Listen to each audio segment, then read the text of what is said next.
വിവിധ ആവശ്യങ്ങളുമായി എത്തുന്ന ജനങ്ങൾക്ക് സാധ്യമായ സഹായം ഉറപ്പാക്കാൻ ഉദ്യോഗസ്ഥർ തയ്യാറാകണമെന്ന് റവന്യൂ മന്ത്രി എ.പി. അനിൽകുമാർ. റവന്യൂ വകുപ്പിന്റെ കോട്ടയം ജില്ലയിലെ പ്രവർത്തനങ്ങൾ അവലോകനം ചെയ്യുന്നതിനായി ജില്ലാ ആസൂത്രണ സമിതി ഹാളിൽ ചേർന്ന യോഗത്തിൽ സംസാരിക്കുകയായിരുന്നു അദ്ദേഹം. സമൂഹത്തിലെ പാവപ്പെട്ടവർക്ക് അർഹമായ ആനുകൂല്യങ്ങൾ ഉറപ്പാക്കുന്നതിനാണ് സർക്കാർ മുൻഗണന നൽകുന്നത്. സർവേ നടത്തിപ്പിന് മതിയായ ജീവനക്കാരില്ലാത്തത് സർക്കാർ ഗൗരവമായാണ് കാണുന്നത്. സ്ഥിരം തസ്തികകൾ വരുന്നതുവരെ താൽക്കാലിക സംവിധാനത്തിലൂടെയാണെങ്കിലും സർവേ നടപടികൾ തടസ്സമില്ലാതെ തുടരണം.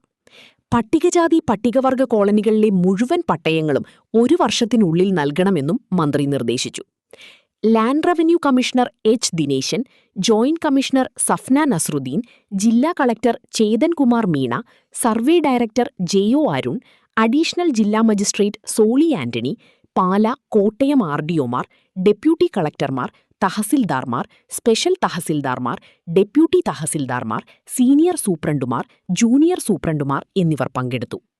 ജില്ലയിലെ വില്ലേജ് ഓഫീസർമാരുമായി മന്ത്രി ഓൺലൈൻ മീറ്റിംഗിൽ സംവദിച്ചു.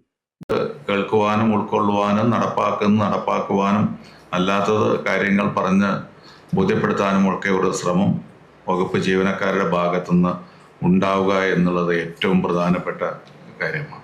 നമുക്ക് ഫയലുകൾ കെട്ടിക്കിടക്കുന്നത് വളരെ കൂടുതലാണ്. നമുക്ക് ഇതുമായി ബന്ധപ്പെട്ട് നമുക്ക് ഭൂമി തരം മാറ്റുന്ന അപേക്ഷകൾ 2.5 ലക്ഷമാണ് കേരളത്തിൽ കെട്ടിക്കിടക്കുന്നത്.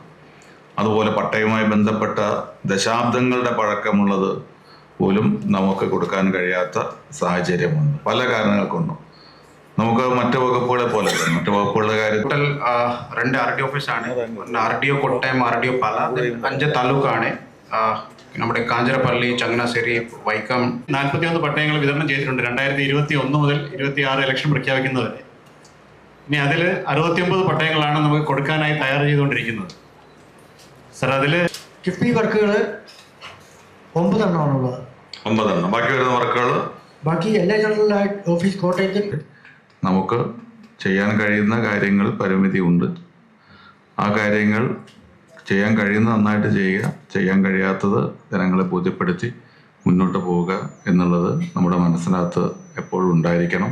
ജനങ്ങൾക്ക് നല്ല സർവീസ് കൊടുക്കുക എന്നുള്ളത് നമ്മുടെ ഉത്തരവാദിത്തമാണ്. അത് ജനങ്ങൾക്ക് കൊടുക്കേണ്ട ഔദാര്യമല്ല എന്നൊരു തോന്നലും നമുക്കുണ്ടാവണം. നമ്മൾക്ക് ഓരോ സ്ഥാനത്ത് ഇരിക്കുന്നത് അത്തരം ഉത്തരവാദിത്തം നിറവേറ്റുന്നതിന് വേണ്ടിയാണെന്നുള്ള ഒരു ബോധ്യം കൂടി ഉണ്ടാവണം. റവന്യൂ വകുപ്പിൻ്റെ കോട്ടയം ജില്ലയിലെ പ്രവർത്തനങ്ങൾ നന്നായിട്ട് പോകുന്നതിനെ പ്രത്യേകം അഭിനന്ദിക്കുന്നു. നല്ല രീതിയിലുള്ള ഡിസ്കഷനും കാര്യങ്ങളും നടന്നു. ഞാൻ എല്ലാവരെയും ഇതിൽ പങ്കെടുത്തവരെ പ്രത്യേകം അഭിനന്ദിക്കുന്നു. അതുള്ളതാണ് നമ്മുടെ കോട്ടയം ജില്ലയിൽ ആർപ്പൂക്കര വില്ലേജ് ഓഫീസർ ശ്രീ ബിജുവിൻ്റെ മകനാണ് നീരജ്. ആണ് നീറ്റ് പ്രവേശന പരീക്ഷ കേരളത്തിൽ നിന്ന് 1ാം റാങ്ക് നേടിയത് എന്നറിയാം. ഇത്രയും നല്ല ഒരു അംഗീകാരം നേടിയതിന് ഞാൻ പ്രത്യേകം നീരജിനെയും അതുപോലെ തന്നെ ബിജുവിനെയും അഭിനന്ദിക്കുകയാണ്.